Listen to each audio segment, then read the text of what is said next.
Le temps, c'est... Je n'ai pas compris cette question. Essaye de dire ce qui te vient comme ça, le temps. Qu'est-ce que c'est le temps pour toi? C'est quand on vit, on vit longtemps, mais des fois le temps passe vite.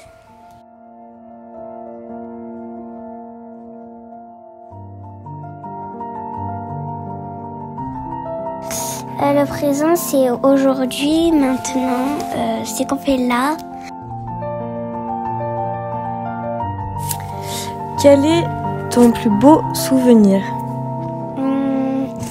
Quand j'ai été bébé, parce que quand j'étais bébé, ça m'a rappelé des bons souvenirs.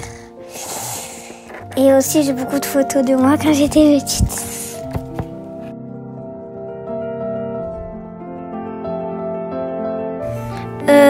Oui, parce que quand le temps passe, en même temps, on vieillit, on grandit, et voilà. Et est-ce que tu penses que c'est que les êtres humains ou tout ce qui nous entoure? Tout ce qui nous entoure, il vieillit aussi. Même nos amis, tout. Les animaux aussi, tout. Alors, je vais parler de la peinture. Alors, à la peinture, en fait, on voit que ça vieillit parce que des fois, par exemple, on peint du moins une couleur. Je vais dire le bleu. Le bleu, par exemple, si on l'utilise, par exemple, il devient plus la couleur bleue, par exemple, il devient une autre couleur. Et les dessins, au bout d'un moment, que tu le gardes dans un endroit ou que tu le laisses quelque part et que tu mets plein de choses dessus, au bout d'un moment, il s'arrache, il devient vieux, il devient d'une autre couleur, le papier, en fait.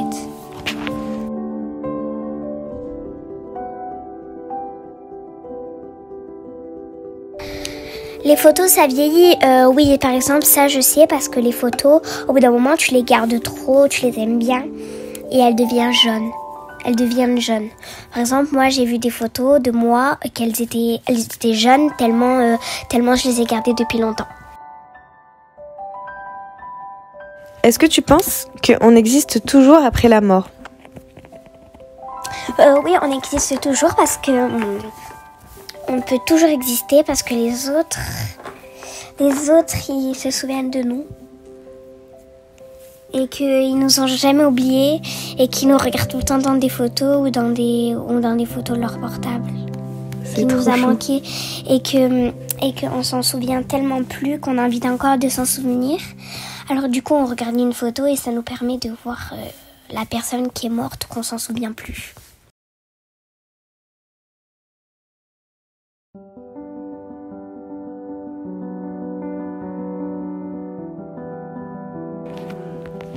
La temporalité, j'en sais rien du tout, ma pauvre cocotte.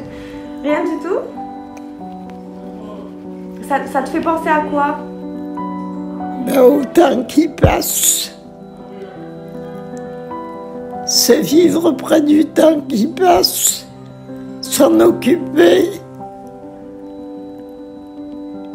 Parce qu'il y a deux façons de vivre où on ne tient pas compte du tout du temps et on se laisse dominer par les événements, ou bien on en tient compte et on organise le déroulement de sa vie. C'est tout ce que je peux dire. Parfait. Ça va? C'est parfait, mamie. Oui, mais je sais pas si...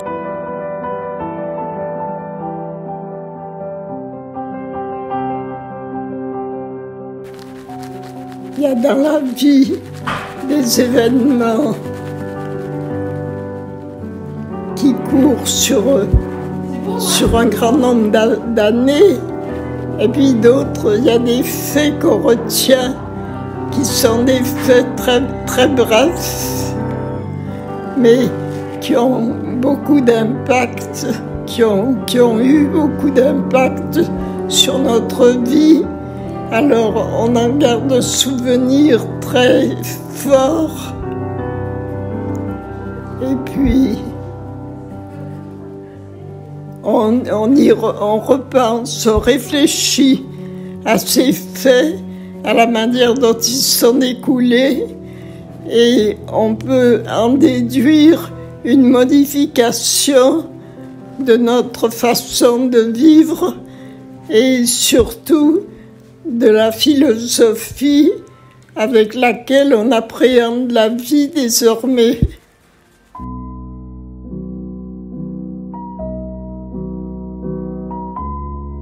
C'est tout ce qu'on oublie dans la vie qui n'a pas de temporalité en général. Ce qu'on peut oublier vraiment.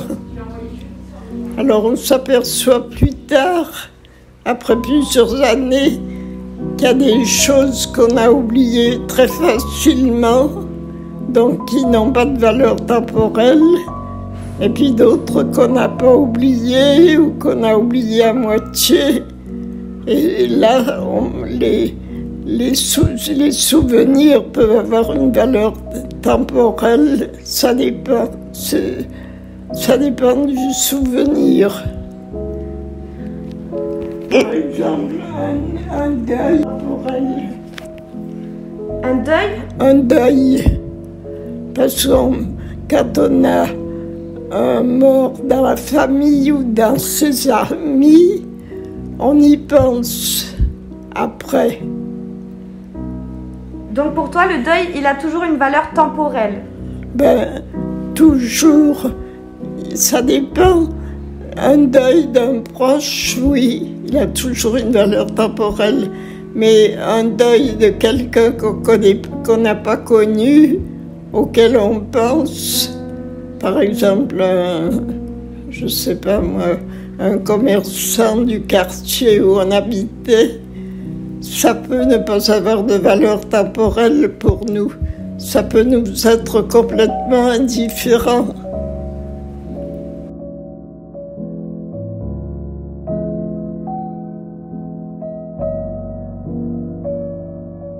Ah oui, clairement. Je pense que tous les êtres humains sur cette planète courent après le temps. Ils se disent toujours « j'ai pas le temps, j'ai pas le temps, j'ai pas le temps ».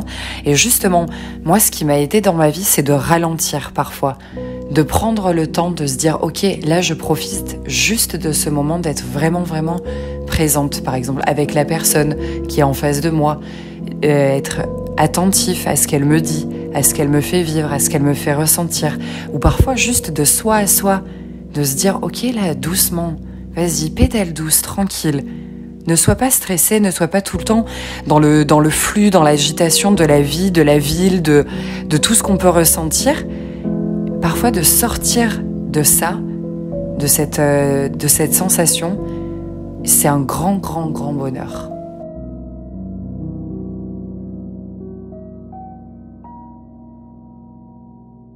L'âme.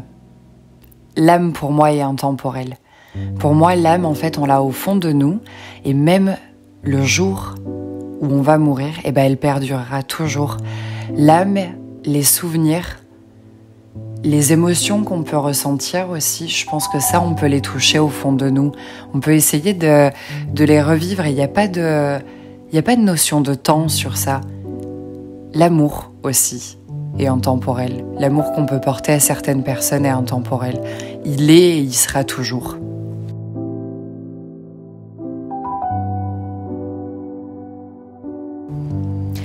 Eh ben, je pense que les êtres humains, oui, sont soumis à la temporalité parce qu'ils vieillissent. Le corps de l'être humain, le corps physique est soumis à la temporalité. Est soumis à la temporalité. Par contre, les animaux aussi. Mais après, tout ce qui est l'univers, les étoiles, pour moi, c'est infini. Ou même de l'art. Tu vois, une peinture, tu l'as fait. Elle peut traverser des siècles et des siècles et des siècles, et elle sera toujours là. Donc ça, pour moi, c'est pas soumis à la temporalité. Ou même, je sais pas, certaines montagnes, elles ont poussé, elles ont existé, et elles sont là depuis des milliards et des milliards et des milliards d'années. Alors je pense qu'il y a peut-être deux catégories en fait. Il y a peut-être certaines choses qui sont soumises à la temporalité et certaines choses qui ne le sont pas, qui sont comme éternelles en fait.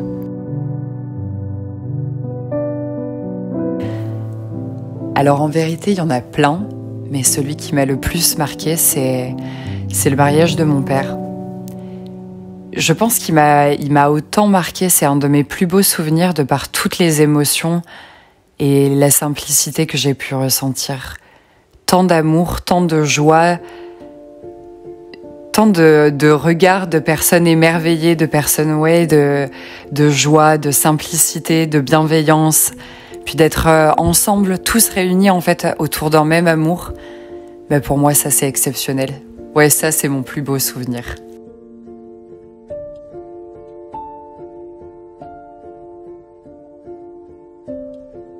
Sincèrement, je ne saurais pas donner une valeur autant. Je prends les choses telles qu'elles viennent et je ne peux pas lui donner de l'importance à proprement parler. On n'a pas le choix de vivre avec. On grandit, on vit et il faut faire avec. Donc lui donner de l'importance, c'est peut-être se précipiter et vouloir faire les choses trop vite.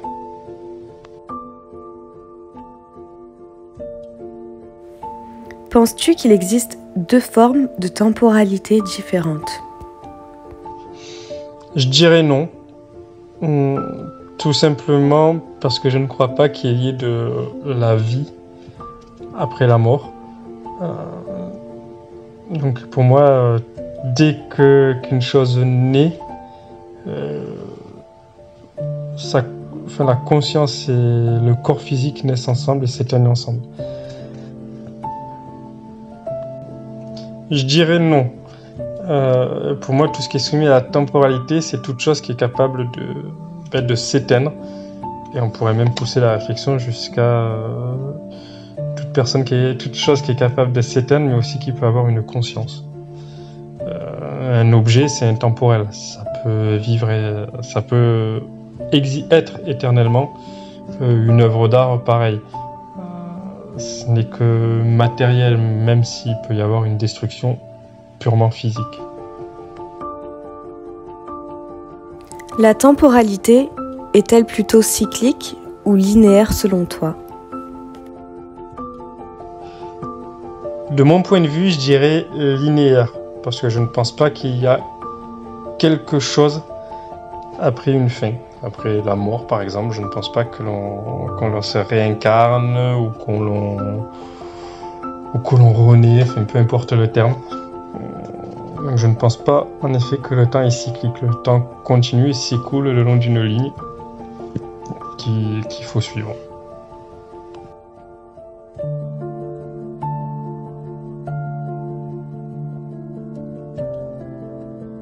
Sans hésiter, la naissance de mes filles. Il n'y a pas plus forte émotion, pas plus fort moment à vivre, je pense, pour quiconque. Ça reste un magnifique souvenir. Après, ce souvenir-là, sur le temps, malheureusement, il ne reste plus que des bribes. On ne se rappelle pas de chaque moment visuel. En revanche, on se rappelle de chaque émotion ressentie.